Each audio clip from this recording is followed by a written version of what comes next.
My name is E.J. Milner-Galland. I'm Tasso Leventis Professor of Biodiversity at the University of Oxford, and I'm a Principal Investigator on the Trade Development and the Environment Hub project focusing on wild meat issues. The UK Government's Research and Innovation Council's Global Challenges Research Fund is funding our Trade Hub project, which is led by the UN Environment Programme's World Conservation Monitoring Centre. This 5-year project, funded until 2024, is the first research hub of its kind, bringing together 50 organisations from 15 different countries to help make trade sustainable for people and the planet.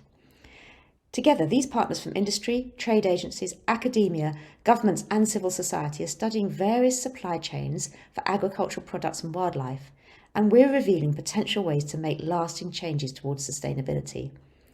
In this presentation, we hope to give you a taste of some of our work on the wild meat trade chains in Central Africa. So why are we focusing on wild meat? We're living through an age of potentially catastrophic biodiversity decline and extinction. A major contributor to these declines is direct use of wildlife by people for income and for food. Overall, hunting is the biggest threat to biodiversity within protected areas. In some areas where hunting takes place, mammal abundances in hunted areas are over 80% lower than in unhunted areas. And this has serious knock-on effects on species diversity and on the function of ecosystems, especially large species such as elephants and gorillas who act as ecosystem engineers that disperse and grow some of the largest forest trees. Wildlife is also, however, an important resource for many rural forest communities. They use it as a regular source of food and income and as a safety net in hard times. And this is especially true in Central Africa, where wild meat can represent the main source of protein and income for many forest peoples, and where domestically grown meat is generally both unavailable and prohibitively expensive. So while wild meat use in rural areas is often for subsistence, people living in metropolitan urban areas often consume wild meat as a luxury item. So consumption rates per capita in urban areas are much lower than in rural areas. But the increasing number of people living in towns and cities in Central Africa make this consumption overall a really significant proportion of the wild meat that is consumed across Central Africa. So what can we do to make wild meat use more sustainable, while still allowing those dependent upon it for their food and livelihoods to continue to use it? In 2018, the UN Convention on Biological Diversity published technical guidance for achieving a sustainable wild meat sector, and that aimed to support the 196 parties to the convention to manage their wildlife more sustainably. Our Trade Hub works in Central Africa to tackle the focal areas that the CBD highlighted as important in this guidance. So now our video will begin with efforts to reduce the urban consumption of wild meat in Kinshasa. Then we'll zoom out to the role of the international sphere in ensuring that local solutions are supported at a global level. Our first presentation comes from Dr. Robert Munyahili, who describes how Trade Hub Partners, the Wildlife Conservation Society, has been designing behavioural change interventions in Kinshasa in the Democratic Republic of Congo to reduce urban consumption of wild meat and to suggest alternatives to wild meat dishes. And I coordinate the urban wild meat project for the Wildlife Conservation Society in the Democratic Republic of Congo and the Republic of Congo.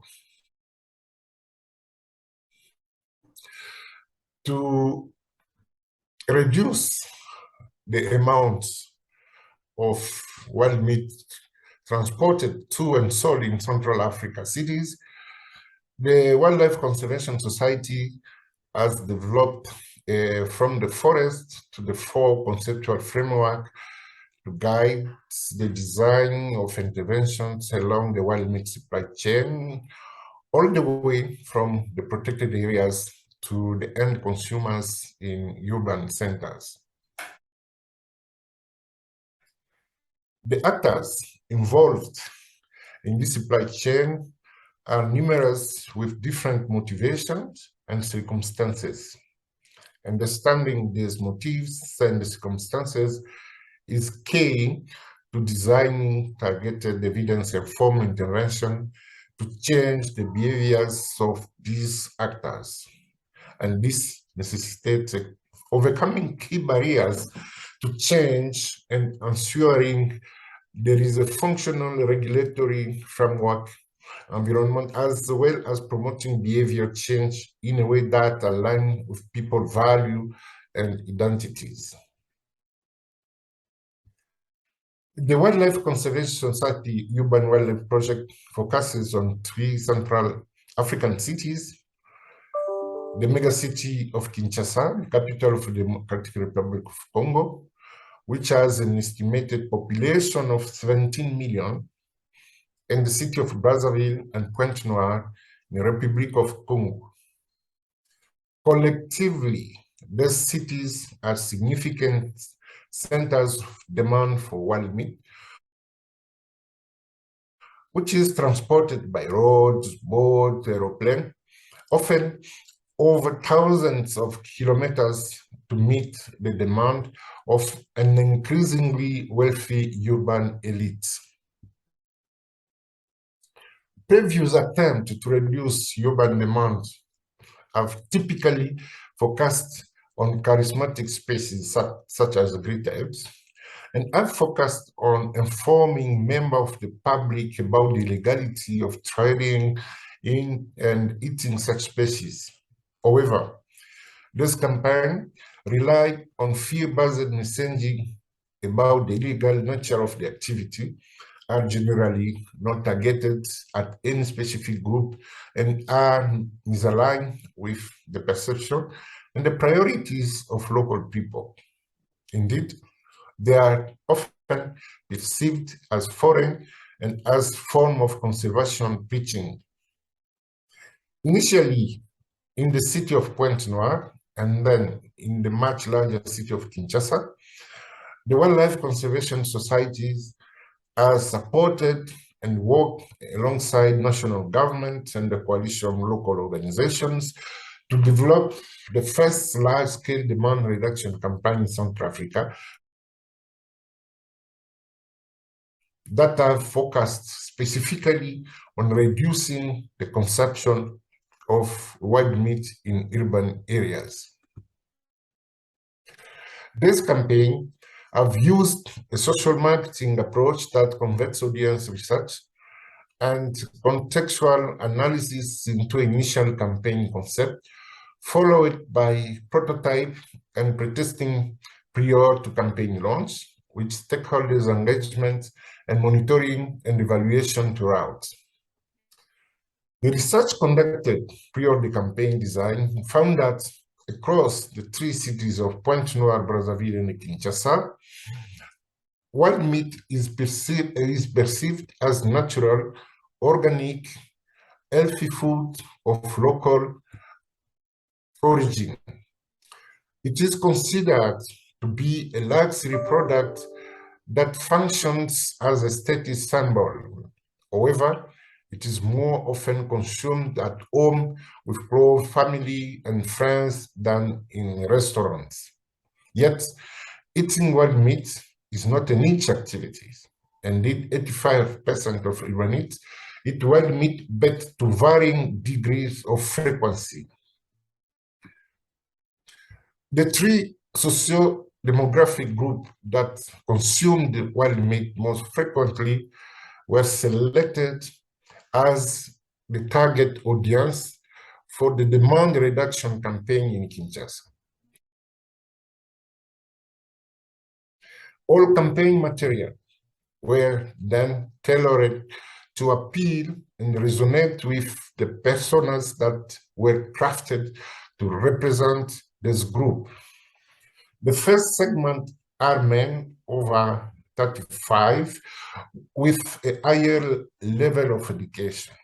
These individuals want to be financially at ease and admired as being connected in the world online, while at home and in the heart they are Congolese.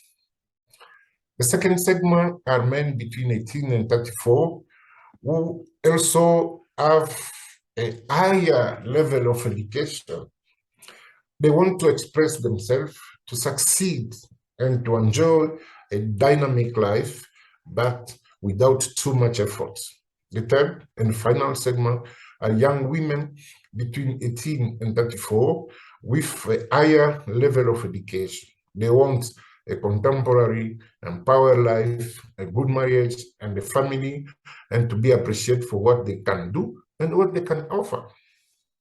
So after conducting a number of studies to understand the wild meat consumption behavior and lifestyles, value and identities of these target groups, three central elements were chosen as the basis of the demand reduction campaign in Kinshasa: success, social life, and Congolese cuisine. The whole campaign was designed to be positive and to reflect the vibrancy of Kinshasa. Rather than focus on preventing behavior, the campaign encouraged an alternative behavior instead, to celebrate Congolese cuisine without wild meat, with different campaign material designed for each of these consumer segments. What we have learned from the two campaigns implemented so far is that perception of wild meat and whether or not eating wild meat represents a problem is vastly different between conservationists and consumers, which highlights the need to better understand consumer perception and to design campaigns that resonate with them. Positive campaigns have been shown generally to be more effective than the use of negative messaging, and the use of positive messaging strategy has also facilitated much broader dialogue and collaboration. We have also grown to understand that we also still have a long way to go. Behavior change takes time, especially when you are trying to change a long-standing behavior with cultural association. Yet, slow and current rate of deforestation caused by wild meat trade, it is essential that we scale up and sustain the intensity of wild meat demand reduction effort across Central African cities. This will require partnership, coalition building, sustained funding, and coordinated effort over many years. But this campaign represents a step in the right direction, and we hope this can be a model for others to follow in the future. In rural areas, many of the barriers to successful wild meat management exist due to national legislation that was originally designed for sport hunting in colonial times and doesn't reflect the realities and needs of local communities or allow for local institutions to manage their wildlife. Dr. Eric Nana from the University of Oxford outlined the work that we're doing with national governments in Central Africa to provide them with the information they need to inform their wild meat strategies and legislation. Thank you for giving me the opportunity to talk about evidence-based approach to regulatory wildlife reforms in Central Africa. Wildlife use in Central African countries is very unsustainable currently because of two main issues: an ever-increasing urban demand and poor wildlife policies that have failed to address the root issues. Existing legislation in Central African countries are based on a past colonial system that was designed for sport hunting, and currently is very unsuited in a context where hunting is overwhelmingly for consumption rather than recreation. Africa, as we know, has the fastest growing population, and by 2050, it is projected that 1 out of 4 people on Earth will be in sub-Saharan Africa.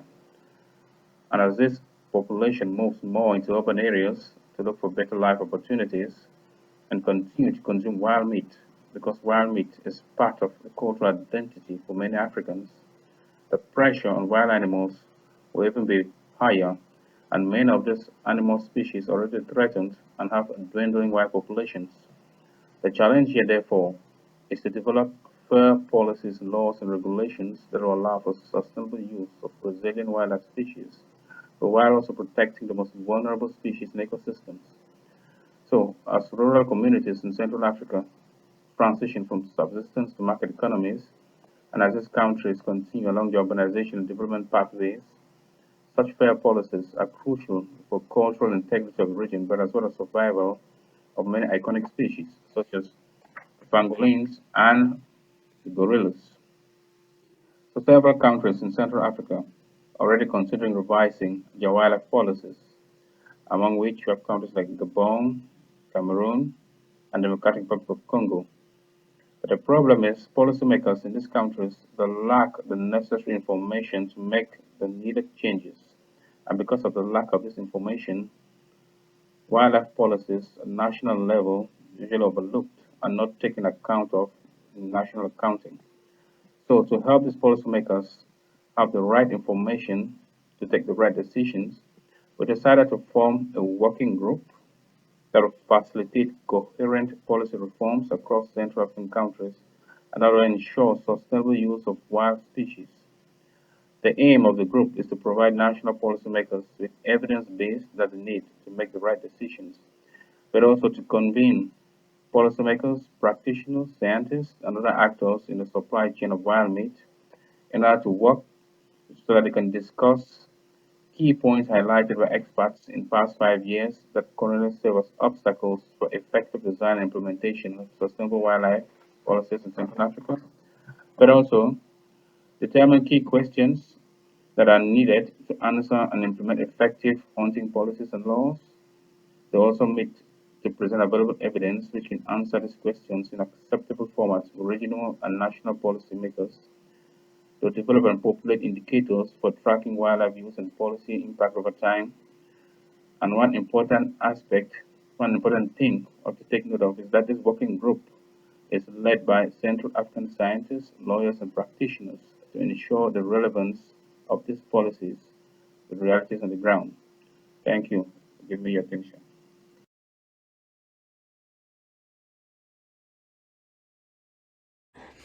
Jaya Kalakal from the UN Environment Programme then presents her work identifying the current international and national trade barriers that are limiting national production of domestic meat alternatives in Central Africa, and she highlights policy pathways for boosting national domestic meat production that her work has identified. We have seen from the two previous interventions that the rapidly growing urban demand for wild meat is becoming unsustainable for wildlife resources. Facilitating the availability of affordable, fresh, and nutritious alternative proteins is among the many proposed solutions to reduce unsustainable wild meat dependence in Central Africa. The availability of alternative meats such as chicken, beef, pork, etc., is determined by a variety of macroeconomic policies of not just the countries in question, but even countries lying thousands of kilometers apart.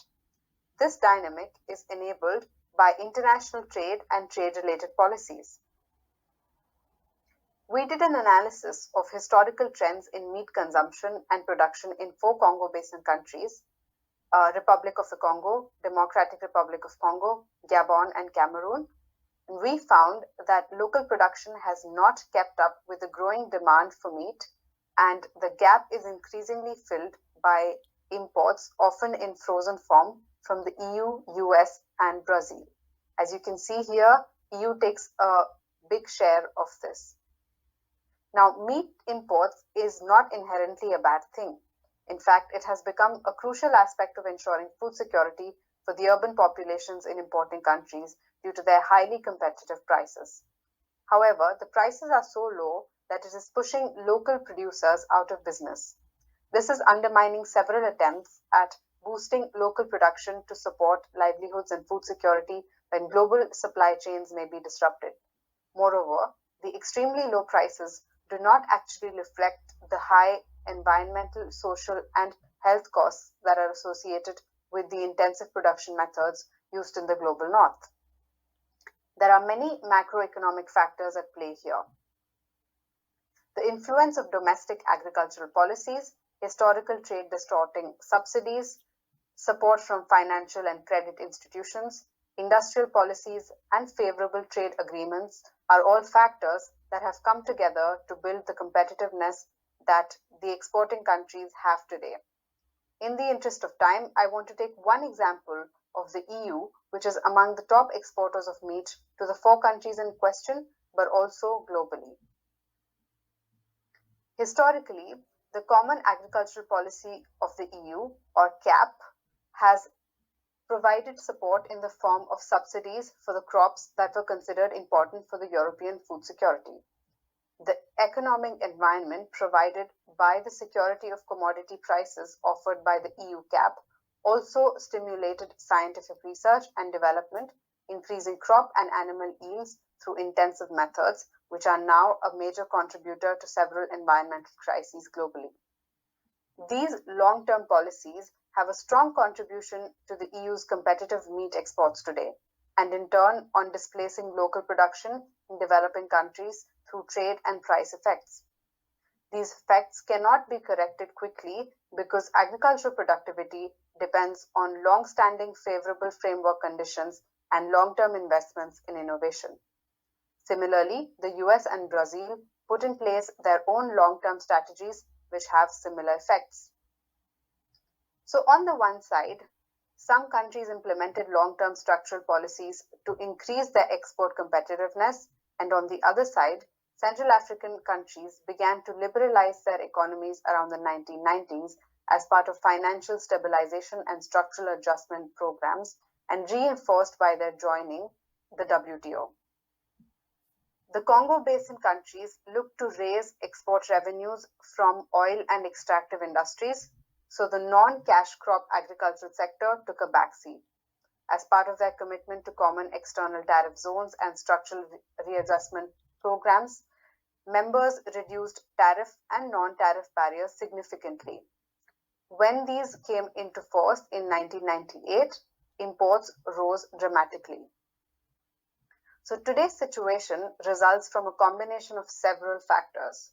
First, agricultural policy in the Congo Basin countries has not focused on the competitive advantages of local farmers, but has rather pursued the goal of providing sufficient food for urban populations through imports. Existing structural problems, including poor rural, peri-urban, and urban infrastructure, underinvestment in food production and processing, as well as limited functioning of markets and supply, may be linked to subsidized imports, but also to the lack of long-term national planning to support the development of the agriculture sector.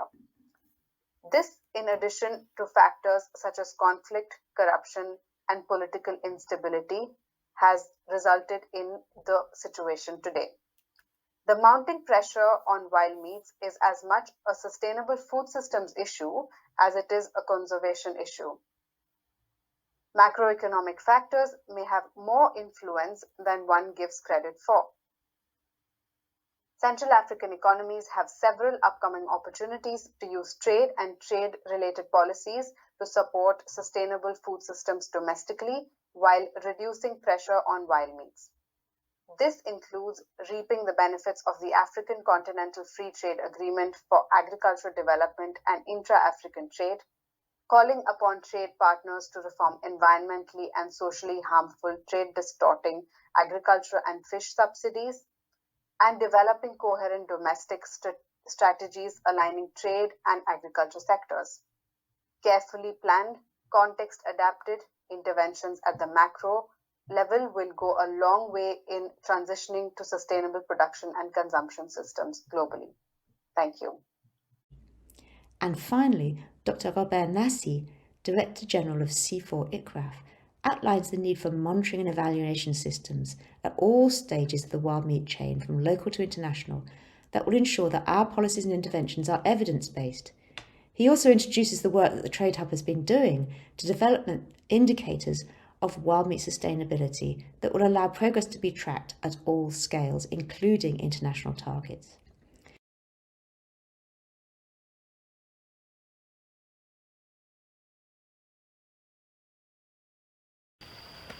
Okay, greetings everyone. I mean, we have seen that the issue of wildlife for food, and especially animal, is a big problem, and billions of animals are killed every year.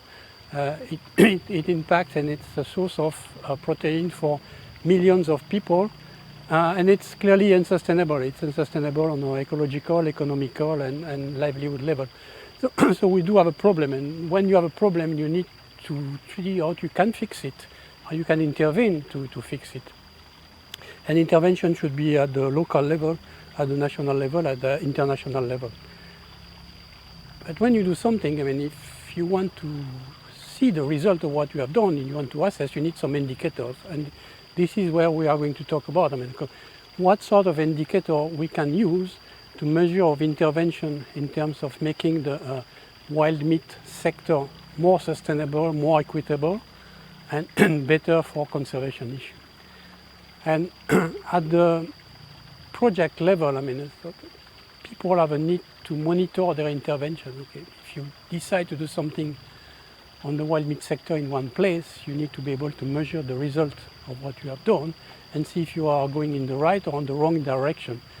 And, and for that, the wild meat project has developed a database of indicator, the wild meat indicator, that can be used by project manager, by game manager, by protected area manager in terms of assessing the trends that the sector is following intervention or no intervention.